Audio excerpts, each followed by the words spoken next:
민주당과 정부, 청와대가 국회에서 검경 수사권 조정에 대비해 경찰개혁 방안을 논의했습니다. 경찰의 수사 권한을 신설될 국가수사본부로 이관하고 정보경찰에 대한 통제권을 강화하는 경찰개혁안을 마련했는데요. 네, 국회 취재기자 연결해서 자세한 내용 들어보도록 하겠습니다. 한지희 기자 전해주시죠. 네, 당정청이 국회에서 협의회를 열고 검경 수사권 조정과 관련해 경찰 권력 비대화를 막기 위한 경찰 개혁안을 논의했는데요. 조국 민정수석은 과거 정부와 같은 정보경찰들의 불법 행위가 항구적으로 발생하지 않도록 법을 바꿔야 한다며 수사권 조정에 강한 의지를 드러냈습니다. 이를 위해 당정청은 사건에 부당하게 관여하는 것을 막기 위해 경찰청장으로부터 독립된 별도의 국가수사본부를 설치해 행정수사경찰을 분리하기로 했습니다.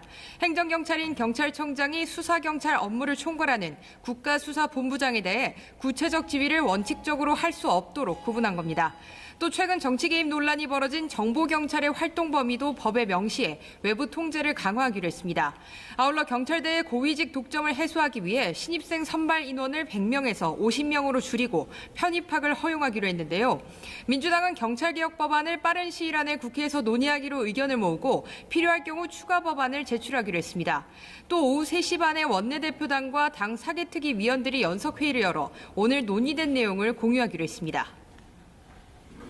네, 국회 정상화를 위해 여야 3당 원내대표들이 오늘 패스트트랙 전국 이후에 처음으로 모여서 호흡회동을 하죠. 네, 그렇습니다. 민주당 이인영 원내대표, 한국당 나경원 원내대표, 바른미래당 오신환 원내대표 등 오늘 저녁 맥주를 곁들이면서 국회 정상화 방안을 논의할 예정입니다. 여야 3당은 민생법안과 추가 경정 예산안 심사를 위해 국회 정상화가 시급하다는 점에는 동의하고 있지만 국회 정상화의 조건을 둘러싸고 여야 간 이견이 큰 상황입니다. 민주당 이인영 원내대표는 여야 원내대표가 국회 정상화를 위한 마지막 지혜를 발휘할 시점이라며 맥주 호프가 아니라 희망 호프 미팅이 되길 바란다고 강조했습니다. 민주당 이해찬 대표는 5.18 민주화운동 진상규명과 망원 의원 징계를 매듭지으라며 한국당에 대한 비판을 이어갔습니다. 그러면서 여야 3당 원내대표 회동에서 추경안 논의를 주문했습니다. 이에 대해 한국당 나경원 원내대표는 새만금에서 열린 현장 최고위 회의에서 묻지마 추경은 경제 파멸 정책이라고 맞받았습니다. 이어 생활비를 걱정하는 국민들 앞에서 슈퍼 예산 편성과 선거 추경을 운운하는 것 자체가 폭정이라고 날을 세웠습니다. 바른미래당 오신환 원내대표는 일회성 이벤트가 아닌 국회 정상화 물꼬를 트는 자리가 되어야 한다고 강조했습니다. 네, 퇴진 요구를 받고 있는 바른미래당 손학규 대표가 당 요직에 측근 의원들을 임명하면서 또다시 내용이 빚어지고 있다고요. 네, 그렇습니다. 당 안팎으로 사퇴 요구를 받고 있는 바른미래당 손학규 대표가 측근들을 당 요직에 임명하면서 바른정당계 최고위원들과 다시 정면 충돌했는데요. 손 대표는 정책위의장과 사무총장, 수석대변인에 각각 최입에 임재훈 최도자 의원을 임명했습니다.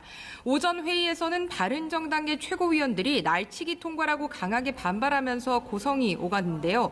이에 오신환 원내대표는 당직 임명을 강행한 것은 당원 당규를 무시하고 당을 혼자서 운영하겠다는 것이라고 강하게 반발했고 바른정당계 지상욱, 이준석 의원 등은 당을 독선적으로 운영하고 당내 민주주의를 농단하는 손학규 대표는 당장 사퇴하는 게 옳다며 사퇴를 촉구했습니다.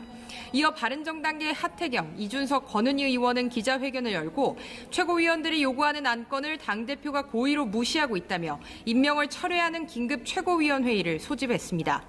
사무총장과 정책위의장 등이 손 대표 측근들로 임명되면서 바른미래당의 내부 충돌은 장기화할 것으로 보입니다. 지금까지 국회에서 연합뉴스TV 한지입니다.